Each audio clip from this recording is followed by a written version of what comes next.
힘들 때 우는 건 3류, 힘들 때 참는 건 2류, 힘들 때 먹는 건 6류. 사는 건 어차피 다 고기서 고기다. 먹방계의 대부 김준현 선생의 말입니다. 우리는 살기 위해서 먹는 걸까요? 아니면 먹기 위해서 사는 걸까요? 원시인부터 지금 이 영상을 보고 있는 현대인까지 인류의 가장 큰 고민은 무엇을 먹을까입니다. 당장 내일에 대한 계획도 없으면서 출근하자마자 가장 먼저 고민하는 것이 바로 오늘 점심 뭘 먹을까이죠. 이는 인간에게 밥을 먹는 행위가 단순히 허기를 달래는 수단만은 아니라는 것을 의미합니다. 특히 점심 메뉴를 고르는 것은 직장인들에게 가장 큰 고민이자 유일하게 설레는 순간이죠. 저는 벼르고 벼르던 수제버거를 먹으러 가고 싶었는데 전날 과음한 과장 때문에 짬뽕을 먹으러 갔을 때 느꼈던 그 환멸감, 아직도 잊을 수가 없네요. 과장님, 요즘도 술 많이 드시나요? 우리의 생애 주기는 밥으로도 구분할 수 있습니다. 수유기, 이유식기, 급식기, 학식기, 사식기, 병원식기, 개놈식기. 우리는 살기 위해서 꼭 먹어야 됩니다. 인간은 하루 약 2440에서 2740kcal가 필요하죠. 돈 없는 청춘이라면 이렇게 먹어서 채울 것이고, 방귀 좀 뀌는 청춘이면 이렇게 채울 것입니다. 이처럼 같은 대사량을 채우더라도 구성은 얼마든지 다양하게 할 수 있습니다. 산업혁명 이전에는 먹을 것이 부족해서 살기 위해서 먹는 사람들이 많았다면 오늘날 대한민국은 먹기 위해서 사는 사람들이 더 많다고 해도 과언이 아닐 것입니다. TV 예능만 보더라도 먹방이 꽉 주름 잡고 있죠. 얼마나 먹느냐보다 무엇을 먹느냐가 더 중요해졌다는 것은 명확한 팩트가 되었습니다. 어떻게 할 수 있냐고요? 경제학 용어 중에 엔겔지수라는 것이 있습니다. 가계 지출 대비 식료품비 비율이죠. 일반적으로 저소득층은 이 지수가 높고 고소득층은 이 지수가 낮습니다. 엔겔지수가 나타내는 것은 개인의 소득 수준이 높아져도 필수제인 식료품비가 더 증가하지 않는다는 것입니다.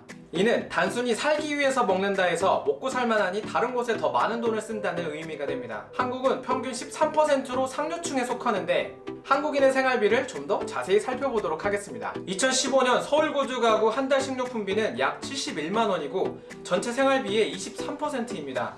의식주 중에 주는 살 수 없는 존재니 제외하고 생활비 중 식으로 가장 많이 나가고 있다는 것을 알 수 있습니다. 여기서 잠깐! 엔겔지수는 13%인데 왜 식료품비는 23%일까요? 엔겔지수에는 외식비가 포함되어 있지 않기 때문입니다. 여러분의 치킨값이 포함이 안 되어 있는 거죠. 1인 가구는 외식이나 주문 배달이 많아 식료품비 비율이 27%로 더 높아집니다. 더 맛있는 음식을 찾거나 요리 귀차니즘이 주된 이유죠.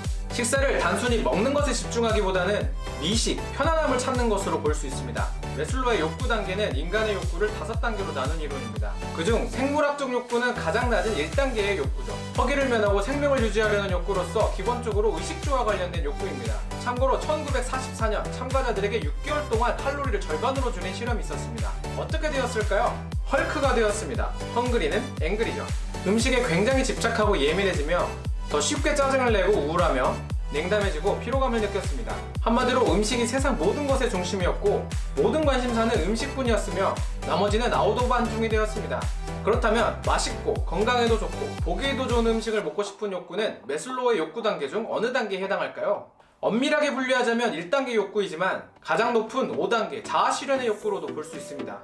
우리 사회에서 먹는 것은 생리적 욕구보다 자아실현 욕구가 더 크다고 생각되거든요. 먹는 것으로 스트레스를 푸는 사람들이 많아졌을 뿐만 아니라 인스타그램 같은 SNS를 통해 고급 레스토랑, 고급 음식으로 내가 이렇게 잘 먹고 잘 살고 있다는 것을 보여주고 싶어 하죠. 덕분에 우리나라는 초고속으로 뚱뚱한 나라가 되고 있습니다. OECD에 따르면 고도비만 환자가 98년 2.7%에서 2015년 4.6%로 70% 급증했습니다.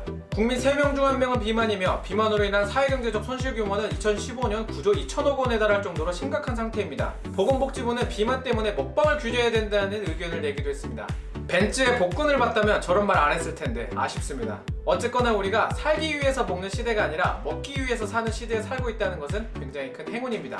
너무 많이 먹는 것이 문제지만 굶어 죽는 일이 비일비재했던 과거에 비하면 훨씬 축복받은 세대라고 할 수 있죠. 하지만 이렇게 먹을 것이 풍족한 현 시대에도 기아로 허덕거리고 있는 곳이 있습니다. 유엔의 2017 세계 식량 안보 및 영양 상태 보고서에 따르면 세계 인구의 11%는 만성적 영양 부족 상태입니다. 아시아, 아프리카, 중남미 등 세계 곳곳에서 많은 사람들이 굶주리고 있습니다. 현재 우리가 누리고 있는 물질적인 풍요로움을 당연하게 여기지 맙시다. 라고 말하면 너무 뻔하죠. 오늘의 결론입니다. 운동합시다. 살기 위해 먹던지 먹기 위해 살던지 운동하지 않으면 뚱뚱해집니다. 이상으로 날씬한 엉클부의 전국민 비만 예방 캠페인을 마치겠습니다.